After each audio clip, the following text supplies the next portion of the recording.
Әйел магнетизмінің құпиясы. Кез келген әйел энергетический бір дәмді болғысы келеді. Тартымды, харизмалы, барлық адам кез келген жерге барғанда оған былай сүйсініп қарайтындай дәмді әйел болғысы келеді. Мұның секретін мен жақында білдім, және ол қарапайым секрет. Осы күнге дейін жатырыңмен демал, воронка жасап айнал, жерге жалаң аяқ жүр, талды құшақта деген сияқты банальный кеңес емес. Дәл осы видеоның соңына дейін қарасаңыз, сіз ең маңызды заңдылықты түсінесіз. Және осы видеодан кейін сіз энергетически өте дәмді әйелге айналуыңыз мүмкін. Менің атым Айнар Байжан, мен нейрокоучпын. Осы YouTube каналымда мен сіздер үшін еш жерде айтылмайтын құпия әдіс-тәсілдермен, банальный емес кеңестермен бөлісіп отырамын. Сол үшін маған лайк басып, комментарий жазып, подписаться басып, мені қолдауларыңызды сұраймын. Сол кезде менде жаңа видеоларды жазуға шабыт ашылады. Әйелдің магнетизміне оралайық. Әйелдің магнетизмі энергетикалық деңгейде болуы тиіс. Ол үшін физикалық қандай да бір әдіс тәсілді ойлап табудың, оны жасаудың керегі жоқ. Бір ғана нәрсе бар. Ол бүкіл еркек атаулыны құрметтеу, сыйлау екен. Әйелді магнит сияқты тартымды ететін осы қасиеті. Бұл өте қиын, бірақ өте оңай қабілет. Бұл негізі барлық әйелде туа бітті Құдаймен берілген табиғи қасиет еді. Яғни кез келген әйел, өзіңіз кішкентай қызыңыздан байқаған боларсыз, олар ер адамдарды шынымен үлкен күш санайды. Ер адамдарды мықты көреді. Ер адамның мықтылығына тамсана алады. Мысалы, менің кішкентай қызым бар, ол үйге папасы келсе, папасының қандай да бір әрекеттерін көрсе, ол кәдімгідей тамсанғанын, соны еркектің күшін мойындағанын көрсете алады. Өкінішке орай, Құдай бізге берген әйелдік қасиеттердің тең жартысын біз жоғалтып алғанбыз. Негізі Құдай берген заводской настройкада әрбір әйелдің ішінде еркекті мойындау, еркекті сыйлау, еркектің күшіне тамсану деген, еркекке сену деген сияқты қабілеттер бар еді. Бірақ өмір түрлі оқиғаларды, түрлі сынақтарды, түрлі адамдарды алдымызға әкеліп, түрлі жағдайларды көрсеткен кейін біздің көпшілігіміз бұл қасиеттерді жоғалттық. Осы ер адамдарды мойындау мен ер адамдарды сыйлау әйелдерді энергетически вкусный етеді. Тек статусына, тек ақшасына қарап емес, барлық еркек атаулыны құрметтей алу керек. Әйелдің харизмасы осы кезде пайда болады екен. Тіпті есік алдындағы сыпырушы, күзетші ағайларды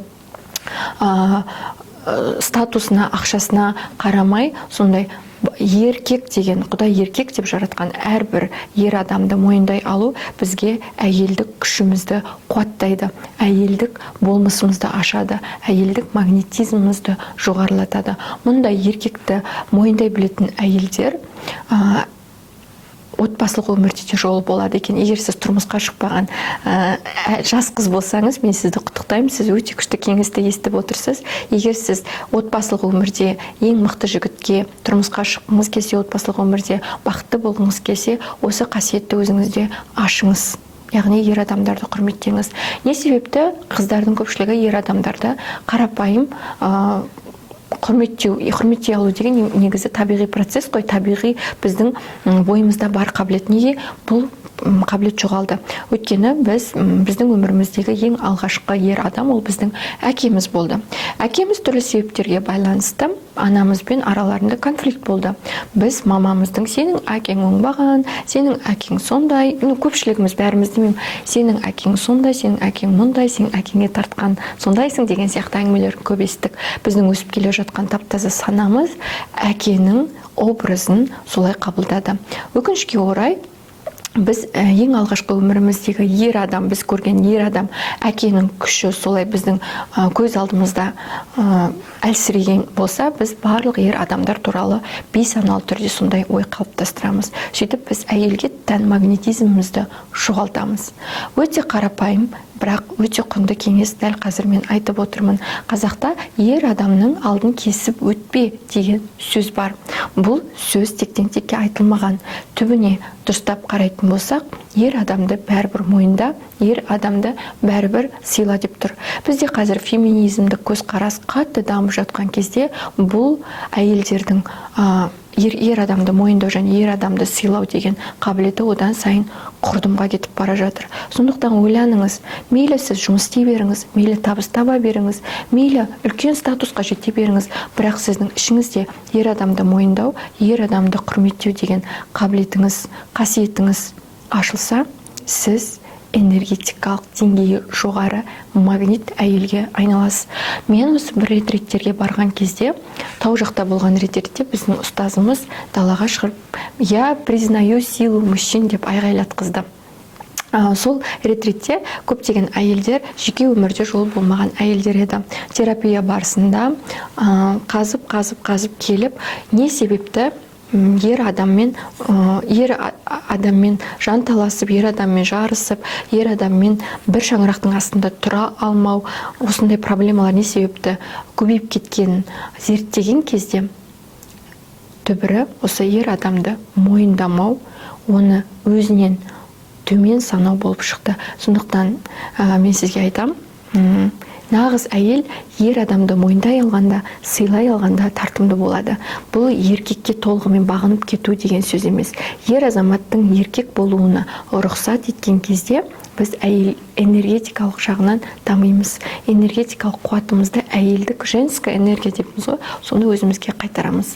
Яғни еркек болуға рұқсат етудің ең бірінші жолы ол біздің оны мойындауымыздан басталады. Еркектің күшін мойындау.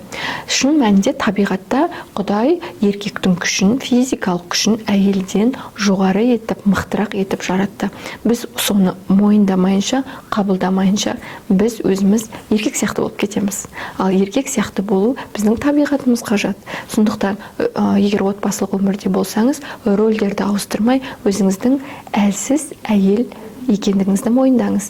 Әлсіз әйел дегеніміз ол бағынып, соның еркектің айтқанынан шықпай, үйде бір тек бала туып тамақ істейтін әйел болу емес. Ол туралы айтып тұрған жоқпын мен. Ол ер адамды сыйлай білу. Ер адамды сыйлау деген оған алдына асты беріп, үстіне көрпесін жамылып, оны ұйықта деп мама болуды айтып тұрған жоқпын. Еркектің табиғи күшін мойындап, сол Құдай берген күшті сыйлауды айтып тұрмын. Және сол күшті қабылдау. Дұрыс түсінулеріңізді сұраймын. Ер адамды сыйлаған әйел өзін жоғалтпайды. Қате түсінік бар. Ер адамды мен сыйласам, мен өзімді жоғалтам. Жоқ, олай емес. Сіз энергияңызды әйелдік арнаға қайта бағыттайсыз. Сол кезде сіз ер адам сізді жақсы көреді. Егер тұрмысқа шықпаған қыз болсаңыз, мен сізге тағы айтам. Еркектің күшін мойындаңыз, еркекті сыйлаңыз. Оның жасына, статусына, оның ақшасына, оның қайда жұмыс істейтіндігіне емес, тіпті көшеде кетіп бара жатқан оқушы баланы ер адам деп ішіңізде бір сондай құрметті өсіре алыңыз өзіңізде. Ер адамға құрмет болған кезде сіз тартымды боласыз. Мұндай құпияларды білгіңіз келсе, мен сізді формула курсына шақырамын. Формула курсында өзіңіздің энергияңызды қуаттау, өзіңіздің Құдай берген әйелдік қасиеттеріңізді ашатын, сондай керемет деңгейге жеткізетін энергетикалық практикалар бар, сабақтар шоғырланған. Ол жерде 33 видео сабақ, 10-нан аса техникалар мәңгілік доступпен беріледі. Сіздермен болған мен Айнара Байжан. Айтпақшы, формула курсы тек әйелдерге арналмаған. Көптеген ер адамдарда 50-ден аса ер адам осы формула курсына қатысты. Оның ішінде 50-ден асқан, 40-тан асқан үлкен ер азаматтар да бар. Сондықтан сіз ер адамсыз ба, әйел адамсыз ба, тұрмысқа шықпаған жас қызсыз ба, формула курсы бәріне арналған. Сондықтан мен сізді сол курсқа шақырамын. Сол курста бірге өсіп дамиық. Құпия техникаларды, керемет ақпараттарды сол формула курсынан біле аласыздар. Мен сіздермен келесі видеоларда жолыққанша қоштасамын. Сау болыңыздар.